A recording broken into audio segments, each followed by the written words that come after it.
Hello violists, my name is Katherine Deneris and I am a violist currently living in Bloomington, Indiana, where I teach and perform with several regional orchestras.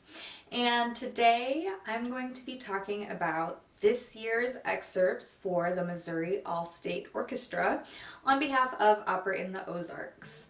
So I'm going to play through the excerpts and then talk through some practice tips, information about the piece, and just anything that I think will be helpful for you in your preparation for your audition. So let's get started. The first excerpt is from Beethoven Symphony No. 5, the second movement. This is a very, very common excerpt for violists. You'll probably see this many more times as you go through your musical life. So it's great to get acquainted with it now. So I will go ahead and play it and then we can talk about some different things.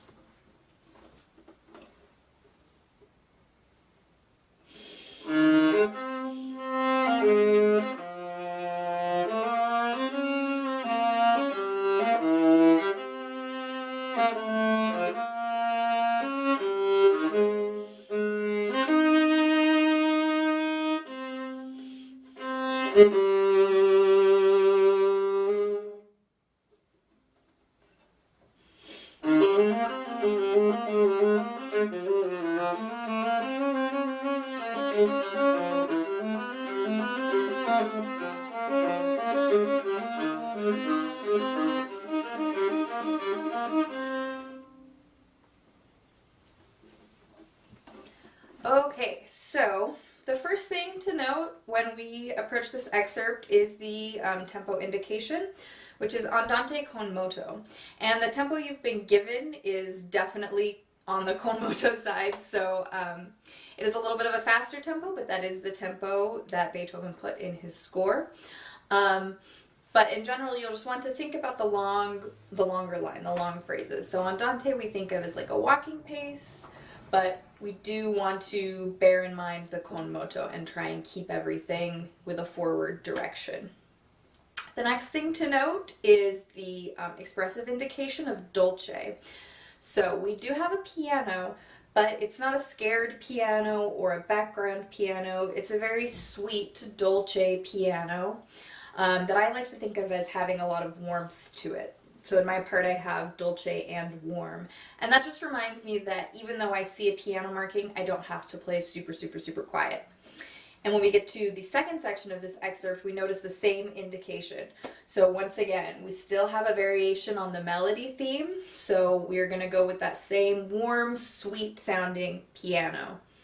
At the end, when we get the pianissimo, that is where you can get a little bit thinner, and it's just because you want to show that contrast between the piano and the pianissimo. So at that end bit, the last, I guess there are no measure numbers, but the last full measure you play, it is okay to have a little bit of a thinner sound there. The next most important thing to note is the rhythm, especially in this opening section. So it can be very easy to sort of tripletize these dotted rhythms. And what I mean by that is to play it more like this.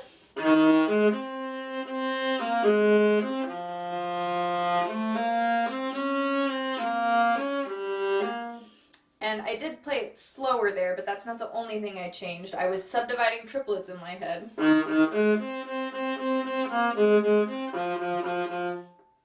And that is not what's written, although it is very easy for us to kind of slip into that. So the way to practice it so that we hear the subdivision of 4 notes in our head is to practice it playing every single note. And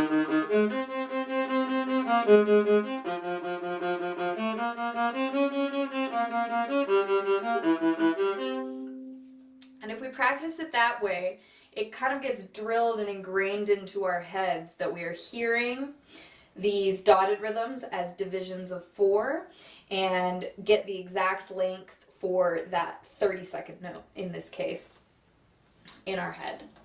The other way to help avoid triplets is just kind of to keep moving, so embody that con moto part, but I would really recommend doing that subdivision practice. The other rhythmic piece of note in the first line, 1, 2, including the bar with the pickup, 6, the 6th bar, so 2 measures before the forte at the end of the first line, we have a dotted 8th, 16th there. So we've been playing so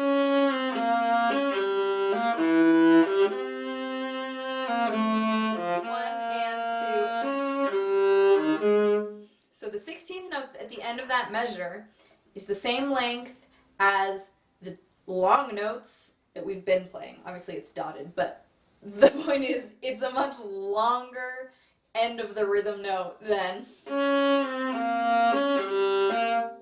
So it's important that we show that by playing the rhythm very correctly.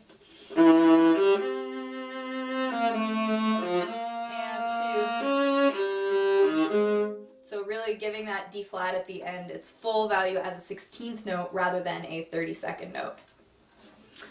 Moving on, just in this first excerpt, we've talked about the piano dolce, but we have some subito fortes.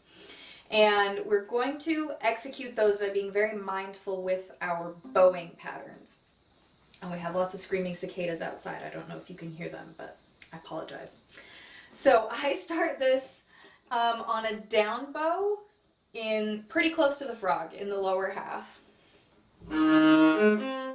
So we're right at the frog for that up bow on the downbeat, and we can do that staccato as a nice lift. So it's not a harsh stop, it's just a very gentle breath. Continuing on with a down bow that I don't use a lot of bow.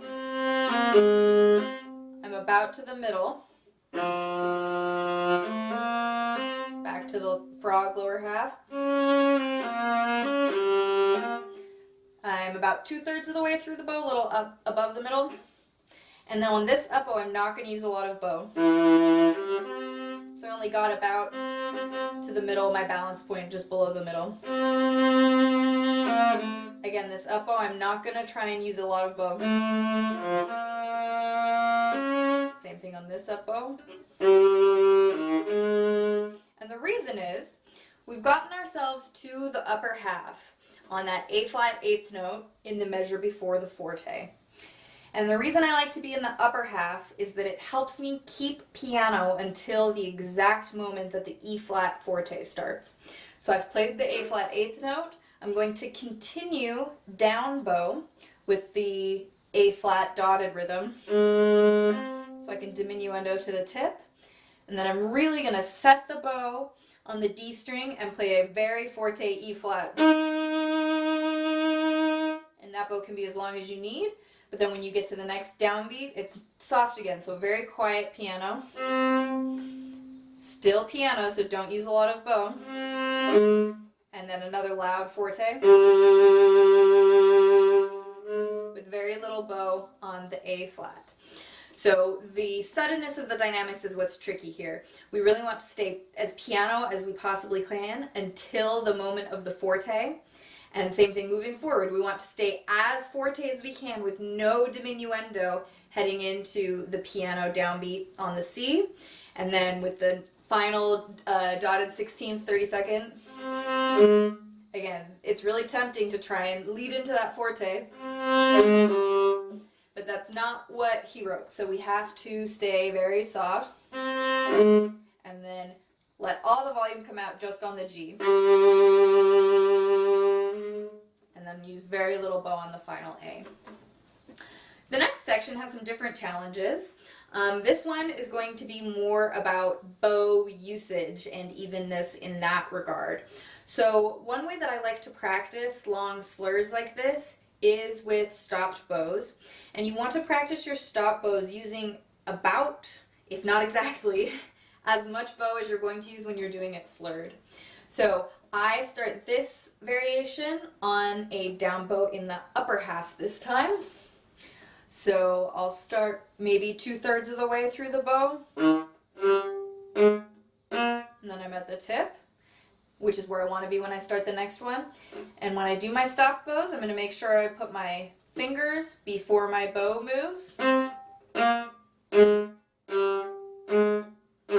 Sorry, I got lost because I was talking.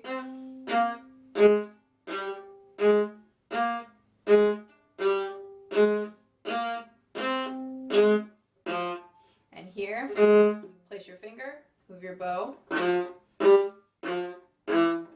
And I'm doing this kind of fast now because I'm talking and recording. But if this was brand new to me and I was learning it, I would be doing it pretty slowly. And really planning when my finger's coming down, when I'm changing my bow, where I am in my bow. And it may take some experimenting to figure out exactly where you want to be in the bow at any given time. But if you practice it with stopped bows, that's the fastest way I found to really get that bow division ironed in. The next tricky thing about this section is the string crossings. So this really comes into play when we get to the second line, especially. So the last measure on the second line.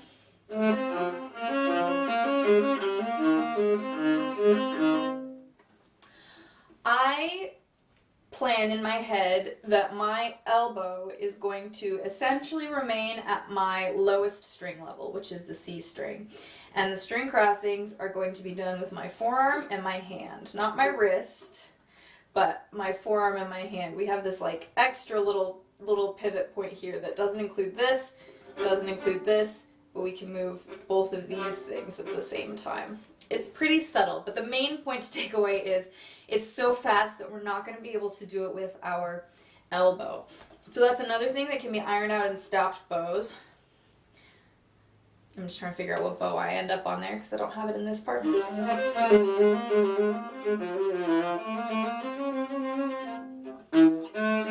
would start at the tip.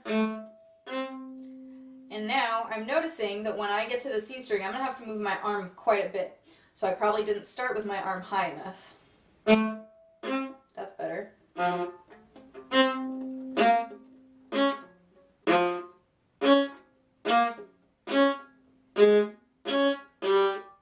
Same thing on a down bow. I'm just going to gently drop my hand.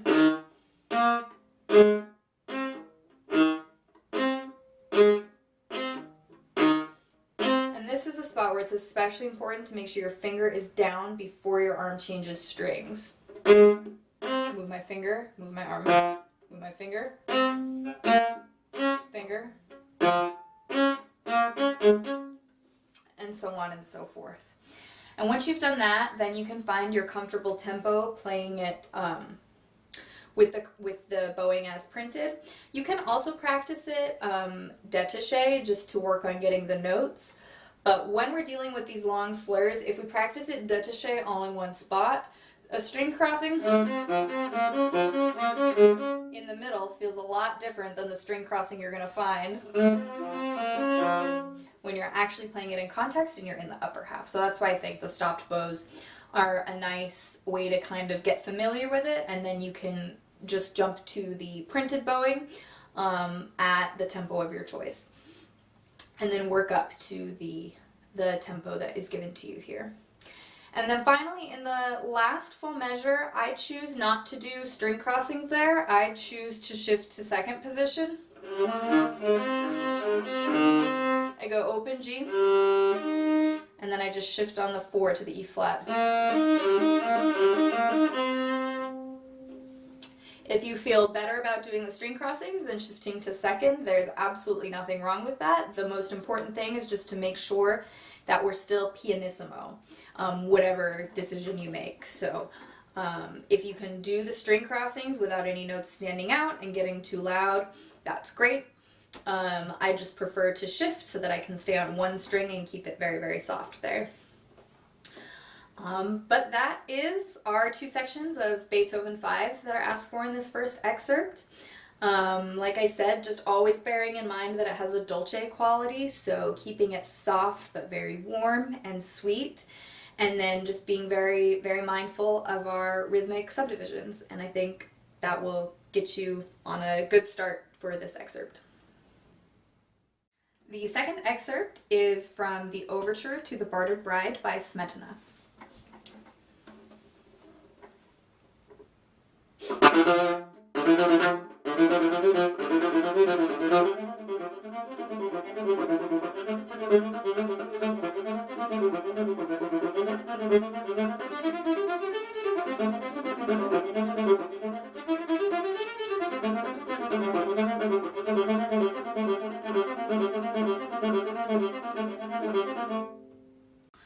So this excerpt is new to me as well, so I was learning it for the first time. So I'm going to talk through what I was thinking about when I was learning it, things I would still like to be focusing on and improving on, and just kind of how I went about making my choices here. So in the first line, we have two very drastic character differences. So we start out fortissimo on the C string, leading to a sforzato with a crescendo. So essentially loud, strong, the biggest, like most robust viola sound you can come up with. That's what we want here. We can really dig into the C string. And when we have these accents, we can add a little extra pop with our index finger on our bow. But it does keep moving. We have these rests, but everything is still flowing. I kind of think of this excerpt as like, it's kind of conveyor belty, like you just hop on and you're going forward. So we need to be mindful that even though we're having a good time playing loud and heavy on the C string, that we're still moving. We're not getting bogged down on any one note, any one accent, anything like that. And then once we get to, well, the subito piano, the character totally changes. It becomes this very background, again, just kind of like an assembly line, and I feel like you just hop on and then you're going. So we have our sforzato on the downbeat, so that's still going to be in the loud character. So I tried to use my bow in the sforzato to get me where I want to be for the piano subito. So when I did the louder stroke, I was pretty low in the bow. Kind of this area here. And then when I did the quieter stroke, I'm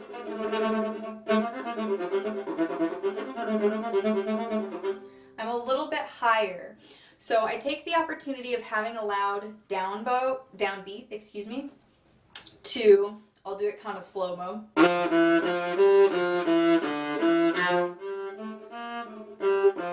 So I let that loud downbeat take me to where I want to be for the G, and then I immediately start using the amount of bow I want for my quiet character. So we have a longer bow on the downbeat, not to say it's a long bow, but it's just longer. A longer bow, and then immediately your arm, the width of your arm range of motion is immediately smaller. So we've been doing this, and then that up bow is immediately in the new character. Once we are in the piano character, the stroke that I ended up with was kind of between a détaché, so our just normal, and a sautille,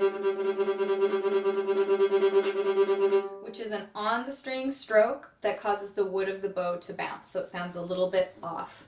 For violinists, they'll often be able to do this stroke in the middle. Sometimes for violists, we have to go a little bit lower in the bow, just because of the nature of our instrument. That's not to say everyone's is the same, so just find a spot that works for you, because we really want to just be locked into this machine. So we don't have time, if we want it to be off the string, we don't have time to be doing spiccato where we're actively picking it up and putting it down.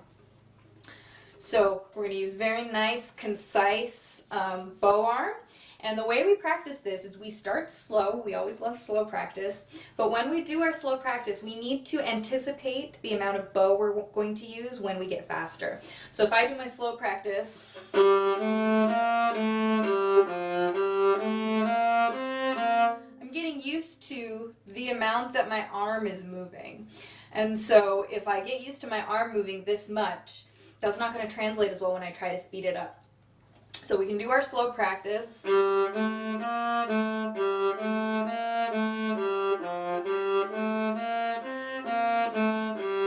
we want to try and use the same arm motion that we're going to use at the faster tempo, just slower. And then it is going to be a forearm stroke. We're not going to try and do anything funky with the wrist or even colle with the fingers. The fingers are at the appropriate tension so they're not getting in the way, and then we're just gently moving that arm.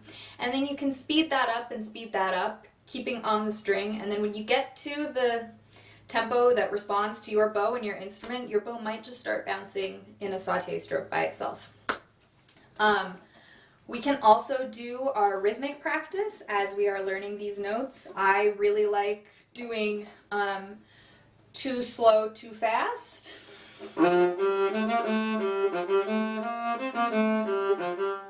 then too fast, too slow. And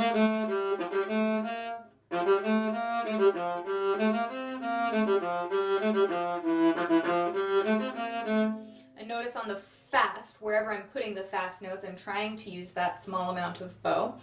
And then after you've done too fast, too slow, too fast, you put the two fast notes in the middle. So it goes slow, fast, fast, slow.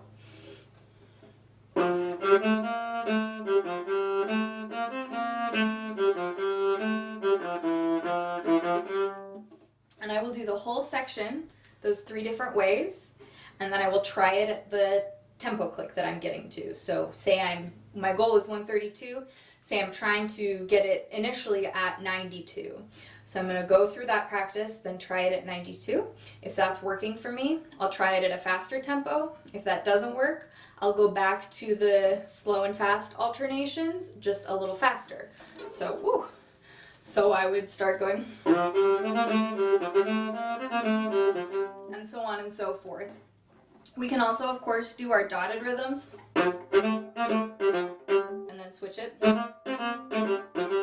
as well.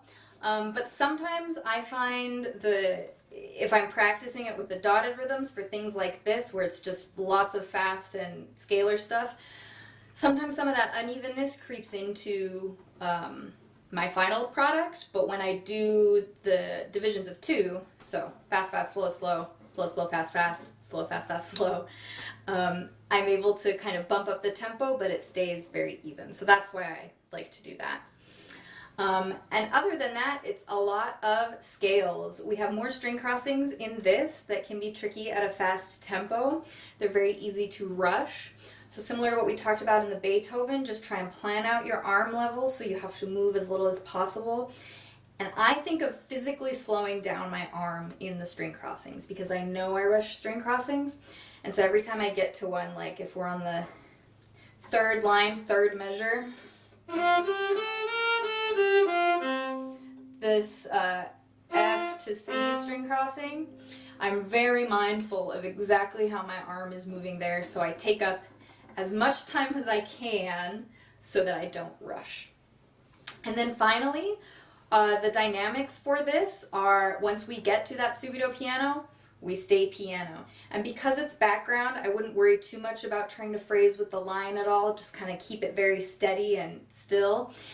And especially when we get to the 3rd line that I was just playing, when we go up onto the D and A string, your instrument's going to naturally want to get louder because we have higher notes and they're easily heard.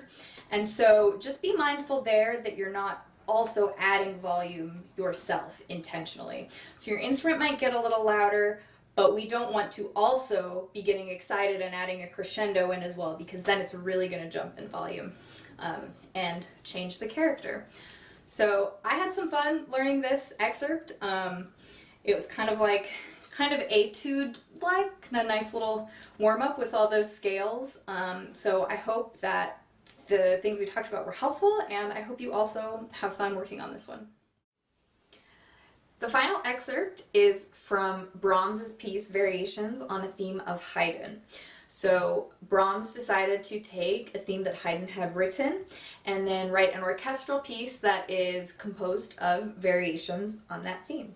So this is from Variation 5, and this is another very common viola excerpt. It's not quite as common as Beethoven 5, but you'll still see it a lot. So I'm going to go ahead and play it.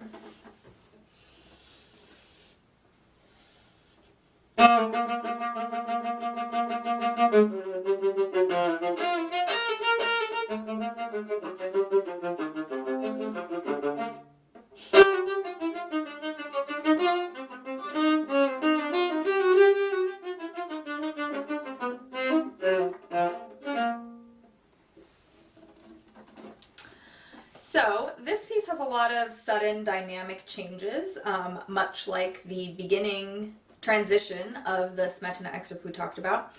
So similarly, the key is to use the bow you need to on the loud note, the forte notes, and then immediately start using your piano bowing.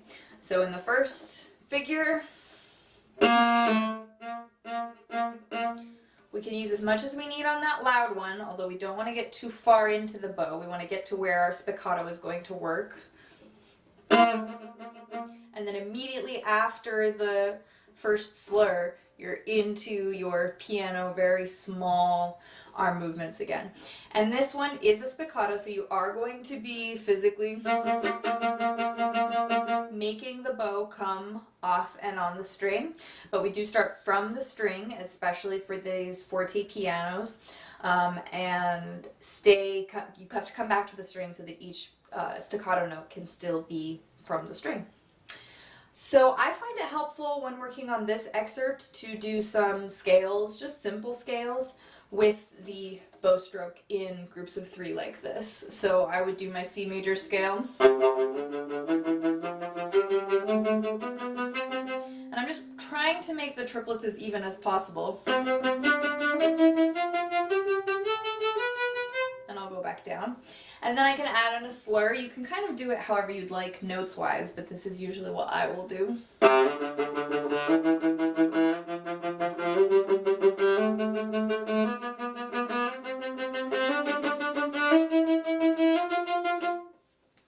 You can kind of do whatever you like, but I like to practice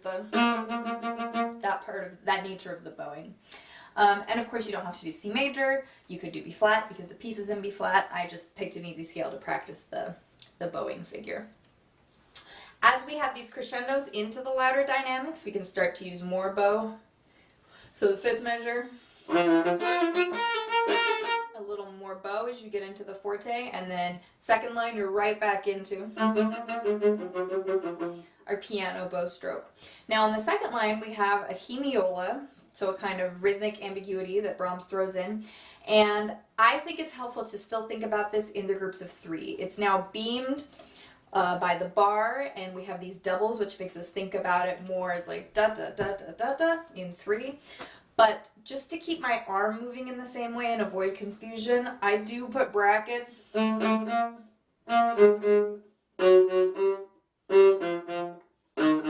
So I can see where those groups of 3 are to try and keep rhythmic consistency, because that's going to be one of our biggest challenges in this excerpt, is keeping our rhythm steady, letting the only reason notes stick out be the dynamics that are indicated. And other than that, we're keeping a very calm bow arm. The performance indication is leggero, so we don't want it to feel effortful. It's obviously going to be, but this is one where especially we want to make it look easy. As we go through the first 4 measures on the second line, we'll notice there's a diminuendo. So just making sure that the last 2 note changes, so the D, those are quieter than what you played before. That's a nice way to kind of, even if you've maybe not been diminuendoing very gradually, if you intentionally make those last 4 or last 6 notes very soft, you'll avoid the pitfall of sounding loud there. And then we have our next entrance is a forte or sforzando piano. And same thing here. So I do that on a down bow, and then that up bow is very slow. I played a little bit of wrong notes there. And then when we get to the next sforzando, we'll let go of these once you hit it. We have a diminuendo, so we want to not sustain for that reason, but additionally, we need to keep moving. The tie is not as long as we think it is.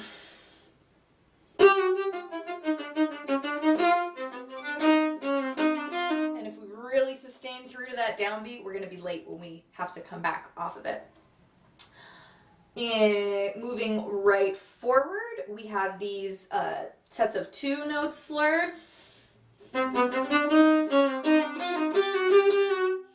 And And so here, again, we do have to kind of emphasize the new bowing and the new rhythmic character, but it can be helpful to practice it without slurs so that you keep the constant pulse in your head. So you can hear, like, it is still, we are still in groups of 3. We're just kind of playing around with that. So that's just to establish our foundation. If we can establish our foundation, then we can do the kind of expressive, quirky rhythmic fluctuations that Brahms writes in within our solid tempo. And then finally, the last thing that is different is the last 2 bars. Of course, just making sure that the rests are the appropriate length. And then again, we are diminuendoing down here. So we don't want the second note of these pairs to sound more important. Sorry, D natural. We really want to come away da-da, da-da, da-da, da-da, even or coming away. Either one, but we really want to try to avoid da-da, da-da, da-da, da-da. So de-emphasizing the second note and just getting softer as you go down.